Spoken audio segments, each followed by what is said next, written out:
सम्मानीय सभामुख महोदय, भूमि सम्बन्धी केही नेपाल संशोधन गर्न बनेको विधेयकमा सैद्धान्तिक छलफलमा कुरा गर्दाखेरि यो बालुवाटार भूमाफियाको महाकाण्ड उजागर गर्ने नेपाल सरकारको पूर्व सचिव त्रिताल सरले 3 दिन अगाडि एउटा स्टेटस लेख्नु भएको छ। त्यहाँबाट सुरु गर्न चाहन्छु।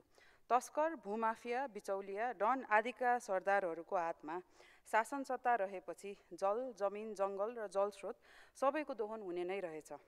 लाजै पचेपछि के नै हुने रहेछ? यो उहाँको सिद्धान्त यहाँ म प्रस्तुत गर्न चाहन्छु। जुन तरिकाले अध्यादेश आयो, अध्यादेशमा परिमार्जन चाहियो भन्यो, तर त्यही ठ्याक्कै त्यही कुरा विधेयकको रूपमा ल्यायो। अब प्रपञ्च के चलिरहेको छ? यो फुल हाउसबाट फास्ट ट्र्याकबाट पास गर्ने, त्यो भनेको समितिमा गएर गहन रूपमा दफावार छलफल नगर्ने, त्यो भनेको धेरैजना सांसदहरूको आँखा छल्ने। यो चाहिँ नि नगरियोस्, नहोस्। त्यो प्रपञ्च रचिएको धेरै कुरा सुनिएको छ, यो नहोस् भन्ने म कामना गर्न चाहन्छु।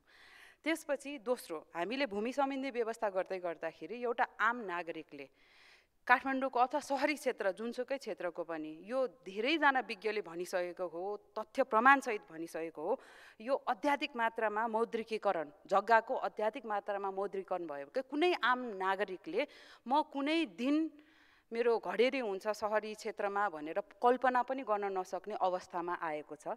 त्यो अवस्थामा आउँदै गर्दाखेरि कोही मान्छे जिन्दगीभर काम गर्ने तर केही अफोर्ड गर्न नसक्ने, अथवा कसैको यो भिर पाखामा एक टुक्रा जमिन छ, अस्ति हिमताल फुटेर पनि कतिवटा गयो, यो हाम्रो क्लाइमेट चेन्जको सगरमाथा संवाद चल्दै गर्दाखेरि हामी सबैलाई त थाहा छ त, हामी यो क्लाइमेट चेन्जको यो पर्यावरण सम्बन्धी यो जुन कारणले गर्दाखेरि हामी जोखिममा छौँ भन्छ, त्यो पनि हो भन्दै गर्ने र त्यो व्यक्तिलाई चाहिँ नि तिम्रो यो त्यो पहाडको भिरमा एक टुक्रा जग्गा छ र उसको जग्गा छैन भनेर त्यसरी हामीले काम गर्दै गर्दाखेरि कोही मान्छे कसरी प्रोत्साहित हुन्छ? म मेहनत गर्छु र त्यो मेहनत गरेर म एउटा घडेरी जगेर्ना गर्छु भनेर, त्यो कन्सेप्टबाट यो विधेयक आएको छैन। अनुहार देखाउँदाखेरि जहिले पनि सीमाङ्कित वर्गको अनुहार देखाइन्छ। यो त हामीले सदनमा पनि देखेको छ। हार्ने ठाउँमा जनजाति दलित समुदाय पठाइन्छ, जुन ठाउँमा जितिन्छ अर्को समुदाय पठाइन्छ भनेपछि देखाउँदाखेरि अनुहार देखाउँदाखेरि दलित भूमिहीनहरूको अनुहार देखाएर, तर पछाडिपट्टि एकदमै फाइदा लिने चाहिँ जहिले पनि यो एक्सट्रिम कमर्सियलाइजेसन अफ ल्यान्डबाट जसले बेनिफिट लिन्छ अल्टिमेटली उहाँहरूकै हातमा गएको देखिन्छ। शङ्का गर्ने प्रशस्त ठाउँ छ। अघि सांसद मनिषजीले धेरै उदाहरण दिइसके, म मेरो उदाहरण दिन्छु। टियुको जग्गामा सांसदज्यूहरूको ठुला बडा नेताहरूको राज चलिरहेको छ। विश्वविद्यालयको जग्गामा त्यो प्रतिवेदन लुकाइन्छ किनभने त्यसमा भूमाफियाहरूले टियुको जग्गामा आफ्नो मनोमानी गरिरहेको छ, हैन? त्यसकारण यो शङ्का गर्ने धेरै प्रशस्त ठाउँ छ। त्यसकारण यो विधेयक जुन तरिकाले आछ, म फेरि त्रिताल सरको स्टेटस पुनस्मरण गराउन चाहन्छु। त्यसपछि हामीले यो विधेयकमा छलफल गर्दाखेरि एकदम सोच्नुपर्ने कुरा, मनन गर्नुपर्ने कुरा, कोही मान्छे कसरी भूमिहीन हुन्छ?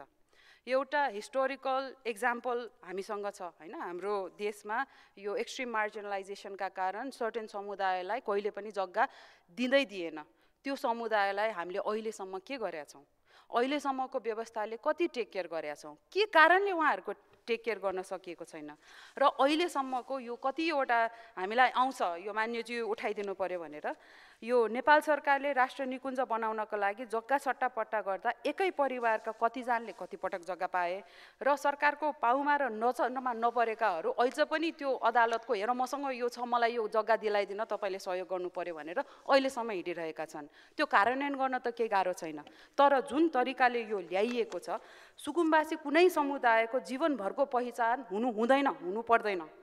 एकतर्फ दलहरूले नै सुकुम्बासी बन्न प्रोत्साहन गरेका छन् र अर्कोतर्फ बाध्य पनि बनाएका छन्। वीरगञ्जदेखि काठमाडौँको यात्रामा यतिजना समुदाय भेटे, उहाँले यो फलानो मान्यज्यूलाई गएर भनिदिनु, उहाँले हामीलाई यस्तो भनेका थिए, हामीलाई लाल पूर्जा दिलाइदिन्छु भनेका थिए भनेर कति भने मलाई। अहिलेसम्म हामीले कुन कानुनले चाहिँ नि छेक्या रहेछ अहिलेसम्म हाम्रो अभिलेख पनि छैन बजेटमा पनि मैले संशोधन राखेको थिएँ यो कानुनको खोस्टामा लेख्दैमा केही हुँदैन हाम्रो डिजिटल अभिलेख छैन त्यो डिजिटल अभिलेख बनाउनलाई त नयाँ कानुन चाहिँदैन डिजिटल अभिलेख पहिला बनाउनु पर्यो तर त्यसको लागि बजेट नै छुट्याइँदैन भनेपछि यो यो यो यो अध्यादेशको राउटबाट फेल भएको विधेयकले कसलाई चाहिँ फाइदा पुर्याउँछ जब फाउन्डेसनमा काम गरेन गजुरमा मात्र काम गरिन्छ शङ्का गर्ने प्रशस्त आधार हुन्छ धन्यवाद